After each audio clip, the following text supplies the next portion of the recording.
welcome back to my YouTube channel. Today is the 10th video of this YouTube series, and it is the Q&A that you've all been waiting for. I did get several questions from you babes throughout my last 8 videos. I did not take questions from my 9th video just because I'm filming them back to back today, but I have tons of questions to get to. So without further ado, let's get started. Before I get into all of your new questions throughout the last 8 videos of this series, I do have a bit of an older email that I received that has 8 questions listed out. I believe it was 8. Using my phone to answer these, yes, it is 8 questions, and I haven't answered them yet. I haven't done a Q&A since this has been sent to me as an email, so I'm gonna get to these now, and even if this person does not see these questions, I'm sure they'll be helpful for all of you to answer them. So I'm just gonna go ahead and get into the first question that this person asked. Do you recommend using an external encoder like OBS Studio? Personally, for me, I would only be using OBS Studio specifically for the purpose of live streaming. I would put in my stream key and I would have all of the windows set up, and I would use OBS specifically to stream. But of course, everyone's workflow is different, and if you want to use OBS for other things, you can definitely do that. If your workflow works for you, then it works for you. Question number 2, do you have your own website or do you use a campsite to get clients? This email was kind of older, so I'm assuming this person is going mostly off of my very old How to Be a Cam Girl video series. So in modern days, this could also relate to my video platforms that I have as an adult content creator. I think having your own website is a great idea, and if it's something that is feasible for you to create yourself or to hire someone else to make for you, I think it is great to have one and to at least start directing your following to this place, or so they can find this website and get things directly from you. But of course, this isn't very easy because then you have to do things like setting up a payment processor and all these things, and it can be very kind of a harder dynamic to navigate, especially in today's day and age with all of the weird credit card rules. So it might just be a lot easier for you to use the platforms that already exist to generate your following. At the very least, definitely bring them to your social medias, bring them to your Twitter account, bring them to your Instagram account, bring them to your YouTube channel, bring them to your Twitch channel, bring these people to the platforms that are these mass media following type platforms, the bigger platforms. And that can work really, really well outside of owning your own website and navigating your own website. But of course, having your own website would be optimal. Nonetheless, you at least have your social media platforms that you can bring your following to that will be connected to everything else that you do. Specifically Twitter. Question number 3, how do you have wishlist items shipped privately to you? And wishlist is in quotation marks here. Personally, I use Amazon. You can create your own wishlist on Amazon. And then on top of that, I have a PO box that is registered under my business name, and I have them send it to my PO box with my business name, Mila Rose. And then when you are creating your wish list on Amazon, you basically put the address as your PO box, and then they'll be able to ship things from your wish list over to your PO box. Of course, you can also advertise your PO box so that people can ship you whatever they like that are not necessarily on your wish list. I know there's other platforms too that allow you to do a wish list.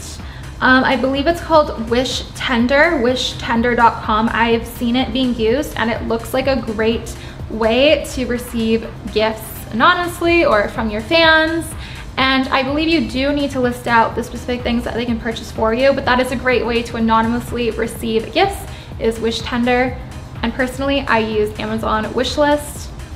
I think it works great. Do not put your real address in your Amazon wishlist address, shipping address, because this address can be shared with your fans. They say it won't be, but it will be. So do not use your real home address, because if you do that, you're essentially leaking your real address to your fans. You don't want to do that. Question number 4. Do you think it is beneficial to leave your cam on if you're not in front of it or doing sleep shows? So there's 2 ways I can answer this, depending on what platform you are streaming on. If you are streaming on an adult platform, absolutely not. Usually the term sleep and the whole action of sleep will completely go against terms of service. Sorry, my mouth is getting really dry right now, so I am so sorry if I'm like lisping a little bit. Specifically, I've heard horror stories with like OnlyFans. If you do a very short, I'm asleep and then I wake up and then the video starts, you'll get your video removed because guess what? You were sleeping in that video and that goes against terms of service. So do not live stream yourself doing things like sleeping on live stream if you're live streaming on an adult content platform. And if you are leaving the live stream without you actually there, a lot of times you'll get in trouble too if it is an adult content platform that you are streaming off of. Now, if you are streaming off of like Twitch, this is something that goes viral all the time of people, and actually this can be so hilarious. If you want to try one of these, definitely try it. I think it's hilarious. But I've seen things like people are trying to sleep and they have their live stream going the entire time with kind of like a face close-up, and you can tip for like loud noises and things like that so that the person is having trouble sleeping and they keep on waking up and things like that. So it's fun, it's amusing. It's probably not very fun for the actual streamer, but they put themselves out there. So if you want to do something like that, and of course like just the voyeurism of watching someone sleep might be interesting to some people, and people do that all the time on Twitch. So it is very platform specific. I would not do it if it was an adult content platform because the word sleep associated with an adult content platform goes against credit card terms of service and you will get in trouble for it. If it is Twitch or a mainstream platform where this kind of content isn't even allowed to begin with, you're fine. Question number 5. Do you think having social media sites, Instagram, Reddit, Twitter, etc. helps gain customers? 100% yes.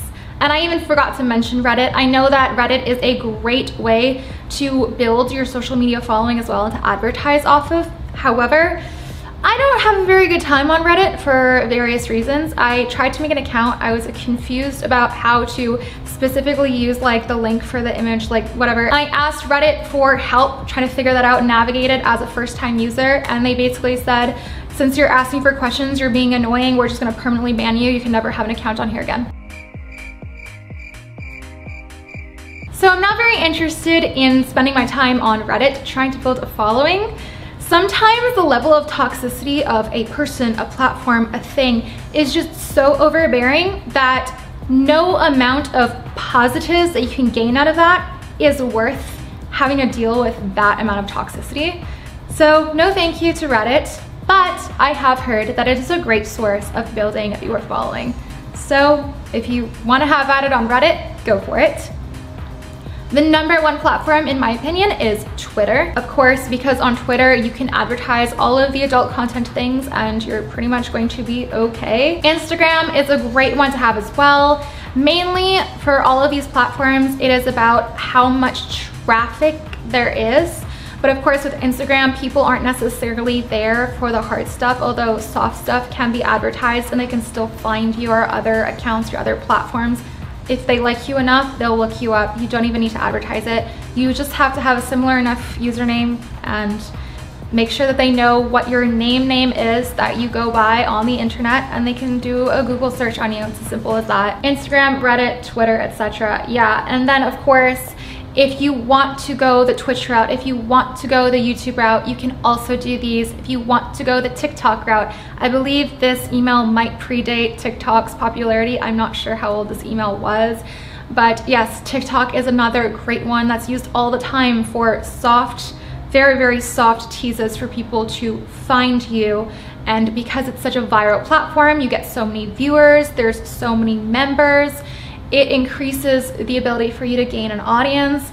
I think everything should be redirected back to your Twitter, because your Twitter is the platform that you can actually advertise your adult content. Question number 6. What do you think is a fair percentage for sites to pay models? And again, I think this email is a little outdated. Now that we have loyal fans taking 20%, OnlyFans taking 20%, these big platforms. OnlyFans is not a small platform. For a lot of people, OnlyFans is the only platform that they need. Not that it's recommended, because you shouldn't put all your eggs in one basket, but the fact that OnlyFans is as big as it is and they're only taking 20%, I think every platform needs to start following suit.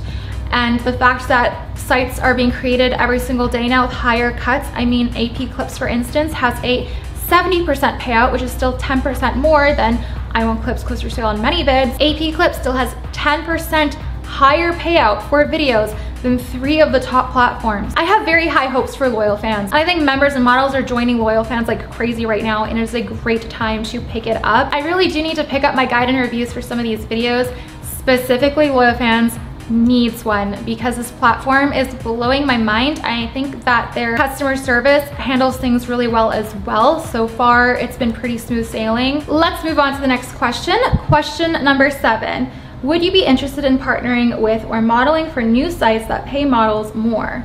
100% yes. I'm already working on loyal fans and I highly recommend everyone sign up there, members and models. By the way, loyal fans has great traffic. I started getting sales day of signing up and uploading content. I got all of my videos up, over like 300, 400 videos within 2 weeks because I'm like, damn, people are really enjoying my content here and there's so much traffic here.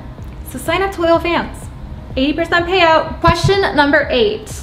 How much time do you spend setting up and getting ready before live streaming? You have to equate the time that it takes to set up your studio, be it your film studio or your streaming studio, and you also have to equate how much time it takes for you to get yourself ready, which includes showering, it includes maybe doing your hair and makeup, and maybe getting dressed, and maybe pulling out all those items that you need for whatever you're going to be using for your stream or you're filming your videos. It can also be very video dependent. For instance, some of my custom videos are very heavily scripted. So maybe that means that I'm spending time in the morning before I'm starting to film my video, just going through the audio script that I've already pre-written. So the customer sends me the script and then I go over it to break it down. And then I audio record myself going through the lines, pacing it for the duration of the video, and then I have my wireless earbuds that I utilize while filming that need to be charged and all of that. And I have my computer nearby with audio file going, and that can take a lot of time to set up too. In general, it takes me about 2 hours to set up, but that's also including the fact that I might have done some pre-setup the day before. 2 hours minimum. It can take me 3 hours or more. But of course, depending on what you are doing specifically, it could take more or less time. So we're finally jumping into your questions that you have for me, and I'm very excited to get into these questions. We're starting with the first question, which is from Anarchy Never Dies. My question is, why are you blessing us like this? You helped me get started, and I sometimes come back for motivation after like 4 years of content creating. Thank you. You in a particular Reddit group saved my butt. Aw, I'm so glad that my content has been so helpful. Why am I blessing you with this?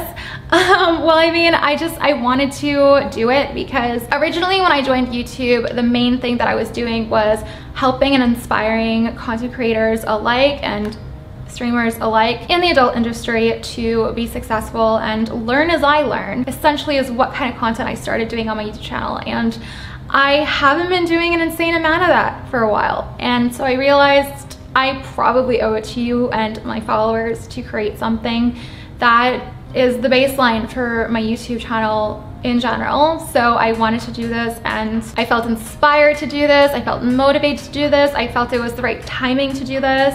I've learned so much more since the last several videos I've been making and filming this series. I'm realizing how many more videos need to be done to tackle and target specific things that will help you as well. So this series is kind of like a little slow drip into content that you can expect to be coming in the near future. So sorry, my camera died, so I had to change my battery, but I am back.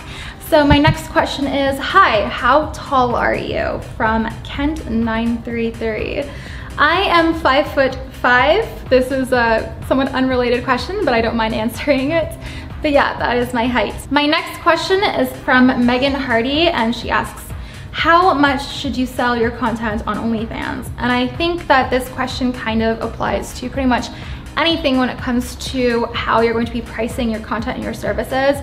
And it really is very specific to you. For videos, I do like to price $1 per minute, but I think based on the content, you might want to charge it $2 or more per minute, or a little bit of a discount from $1 per minute if it's something that's not really selling well. At least that's kind of how I work and how to price my videos when I'm selling my content. But overall, in terms of putting your rates for your content and services, it's going to be very specific to you. It's going to be based on your following. It's going to be based on your quality. It's going to be based on so many things. So I can give like kind of a baseline for some of these numbers, but for the most part, you do need to figure it out yourself. And also what numbers work best for you. And if you are growing and expanding, maybe you want to slowly increase that, sometimes putting on a sale. But yeah, that is my answer to that question. The next question is from Little Sister 942. What are some of your most successful categories describing within TOS guidelines, lol? And why do you think they do well for you? I noticed you have a lot of specific ones like prank wars with multiple episodes. So yes, I do have a lot of wedgie and prankster style videos. I actually very much enjoy filming this kind of content. Most of them have been custom video orders, but some of them were just fun to film in general, especially the one I did like with Honey Bunny BA. That one turned out amazing. It was fun, it was funny, and we had a really good time filming it together. I think it's no surprise what my best asset is in terms of my physical features, and of course that's why anything in relation is going to be doing better for myself specifically, personally. But I really do just enjoy creating this content in general. I think it's really fun. Cosplay is another category that I have been enjoying a lot of. I have had cosplays purchased for me for custom videos, and I am so happy that I'm literally like the person that was asked to do these things, because I love doing cosplay. I love trying to imitate the characters and doing the best job that I can as these characters, especially because I'm such a nerd. I love anime, I love video games, so I am well versed in a lot of these characters. It started out as living out my childhood dreams of always wanting to do cosplay to I'm getting paid for it, and people are enjoying it so much that they want to purchase costumes for me, cosplays for me, so that I can film as their favorite characters, and that is awesome. Next question from Megan Hardy. Thank you for this. How do you do clips? And I think this is in relation to like the editing software and things like that. I do use Filmora. I do use Windows PCs, laptops. I do not use Apple products. Dislike Apple products. I do have a Samsung phone, an Android, and I use a Windows laptop for editing and working on my computer. I love the ability to be able to travel with my computer, so that's why I'm always on a laptop. But I do use Filmora to edit my videos. A lot of the times it's just about jump cut edits for most of my videos, but sometimes I will do other things. There's basically layers in Filmora, so you can add in different audio layers, add in different video layers. If you have like PNG or green screen effects you want to throw in, like, it's just a very easy to use software that can actually do a lot. It's easy to learn and it's very simple, so I love it. And personally, that's what I use. But of course, I know people who use their phones and apps and things like that. Personally, I don't use these things. And I do think that most of the good ones are for Apple products. And I kind of know nothing about Apple products, so I can't really talk on Apple products. If you don't use Apple products like me, then the softwares I use will be more beneficial to you. And those ones I can teach you how to use. I do have videos on my platform that teach you how to use Photoshop a little bit for creating watermarks and editing photos. And I also have a Filmora video where I teach you how I edit my videos. Of course, I know so much more than I did back then, so I am definitely way overdue for filming a brand new Filmora editing tutorial video for your content. But yes, that will probably be coming. My last question is from Anarchy Never Dies 3567, and the question is kind of a long one. My question somewhat goes along with what you're speaking on, and this was in terms of the 8th video of my series all about stress management. So I make extremely good money camming, but I'm always nervous before going live. Yes. I have 2 other jobs, so I'm stopping the camming for a bit so I can mentally handle all this. I understand where and how to sell videos, but how do you figure out what to film? I am asexual and don't watch porn, but I'm just assuming that maybe where to look. Going live has always been easier than coming up with a sexy idea as a very non-sexual person, because I can glance at what other models offer and my audience obviously chimes in about what they want, but I don't have the live audience on clip sites since I never recorded or posted any clips. Videos would be so much easier at this point. So a bit of a long one, but hopefully I'll be able to help break it down a bit. So I actually already did film a very detailed video about transitioning your audience to whatever niche that you want to start diving into, and this fits very well with your question. If you say you don't have the audience for videos in general, that is solely because you are not creating the content. But if it is something that you want to do and it is something that you're inspired and motivated to do, just start doing it. Start doing it, pick a category. And if you don't know exactly which one you want to do, you can try out a few that are interesting to you. There might be a lot of trial and error in that in terms of what is actually going to be more entertaining to you. For me, it's all about the role play. For me, it's all about the art. For me, it's all about creating something that is engaging for people to watch, that is entertaining someone to watch. I am an artist at heart. That is literally who I am and what I do and what I'm inspired and motivated to do when I am actually creating content. So when I am doing things like role plays, when I'm doing things like cosplays, things I can really put my art into and storytelling into and acting into, this is so enjoyable for me. And of course, the actions that go along with it is just a part of being an adult content creator. But I would definitely say figure it out. What is it that is enjoyable to you? And since you don't do videos, maybe you do want to experiment and play around with different categories, different tags and things like that and figure it out. And like I did mention in my transitioning audience video, which hopefully I'll remember to put like a link up here, otherwise you can find it in my videos page.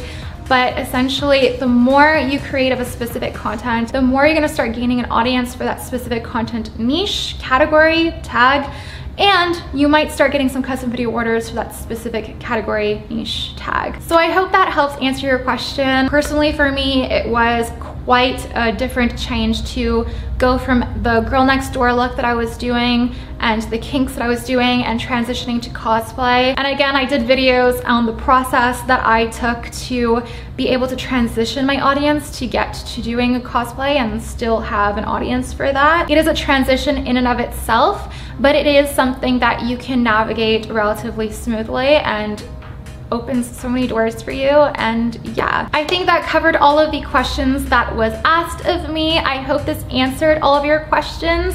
If you have any other questions that you would like to ask me, you definitely can, and in the future I will definitely get into more Q&As to come. If you enjoyed this video, please give me a big thumbs up, subscribe down to my YouTube channel down below so you don't miss another video from me. And that concludes this 10-part series.